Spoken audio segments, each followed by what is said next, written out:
नमस्कार, स्वागत है आप सभी का। मैं हूं हिमांशु और आप देख रहे हैं हलचल इंडिया। बेबाक खबर तेज असर। आइए नजर डालते हैं आज की खबरों पर। मुजफ्फरनगर के परिक्रमा मार्ग पर हो रहे जल भराव से त्रस्त होकर आज आजाद भारत के गुलाम विजय हिंदुस्तानी ने बेड़ियां और कैदियों के भेष में सड़क के जल भराव में जल समाधि लेनी शुरू कर दी। विजय हिंदुस्तानी का आरोप है कि पिछले कई सालों से यह सड़क बदहाल अवस्था में है। इस मार्ग की एक साइड पर जल भराव होने की वजह से बिल्कुल बंद हो चुकी है और दूसरी साइड में जगह जगह गड्ढे और जल भराव हो रहा है। विजय हिंदुस्तानी ने इसकी घोषणा बीते कल सोशल मीडिया पर एक वीडियो के माध्यम से की थी, जिसमें उन्होंने प्रशासन को चेतावनी देते हुए कहा था कि जब तक परिक्रमा मार्ग का निर्माण कार्य शुरू नहीं होगा तब तक जल समाधि में रहूंगा। इसके तहत आज सुबह होते ही विजय हिंदुस्तानी जंजीर की बेड़ियां बनाकर उन्हें पहनकर और कैदियों के भेष में परिक्रमा मार्ग पर हो रहे जल भराव में बैठकर जल समाधि लेनी शुरू कर दी। प्रशासन को चेतावनी देते हुए कहा कि यदि जल्द ही यहाँ पर कोई आला अधिकारी नहीं आया तो 1 फीट गड्ढा खोदकर उसमें बैठ जाऊंगा और धीरे धीरे यह गड्ढा गहरा होता जाएगा, जिसमें वह समाधि ले लेंगे।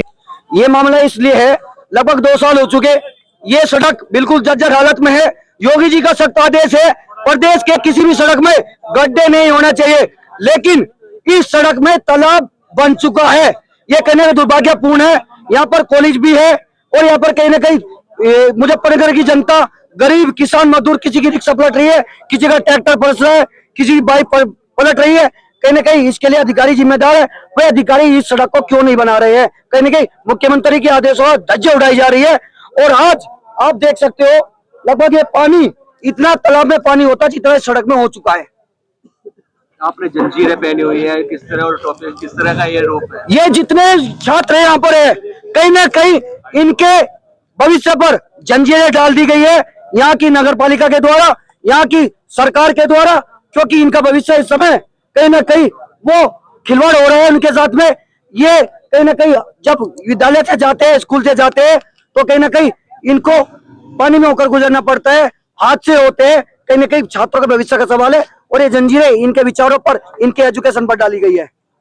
पास ही में यहाँ पे एक बड़ा कॉलेज है, क्या हम यही तो कहना चाह रहे हैं, कहीं ना कहीं छात्रों के भविष्य के साथ में खिलवाड़ हो रहा है। और हम तो कहना चाहते हैं कॉलेज मैनेजमेंट से, आप भी लोग साथ में आकर बैठे, क्योंकि आपके भी कहीं ना कहीं आपका भी व्यापार चलता है शिक्षा से, आप भी के बच्चे पढ़ने आते हैं और यहाँ से पूरे मुजफ्फरनगर की जनता है। सभी को आवाज उठानी चाहिए इस हित में, क्योंकि ये सड़क सभी के लिए है। और कहीं ना कहीं इस सड़क से इस मुजफ्फरनगर के नेता अधिकारी, उनकी आंखें बंद है क्या? उन नेताओं की आंखें बंद है, अधिकारियों की आंखें बंद है। अभी फावड़ा आपके हाथ में था, अभी आधा फुट का गड्ढा खुदा है, अगले 1 घंटे के बाद में 1.5 फुट नीचे हम नीचे चले जाएंगे। जैसे घंटे बढ़ते जाएंगे हम पानी के जमीन के अंदर चले जाएंगे। समाधि लेने का हमारा पूर्णतः एक कदम, पूर्णतः एक ही विचार है। अगर इस पर कार्रवाई नहीं होती तो हम आज समाधि लेकर रहेंगे, जल समाधि यहाँ पर इसी सड़क में अंदर। वक्त हो चला है आपसे विदा लेने का। कल फिर होंगे हाजिर कुछ नई और ताज़ा खबरों के साथ। तब तक के लिए दीजिए हमें इजाजत। नमस्कार। हमारे YouTube और Facebook चैनल को फॉलो और सब्सक्राइब करना ना भूलें।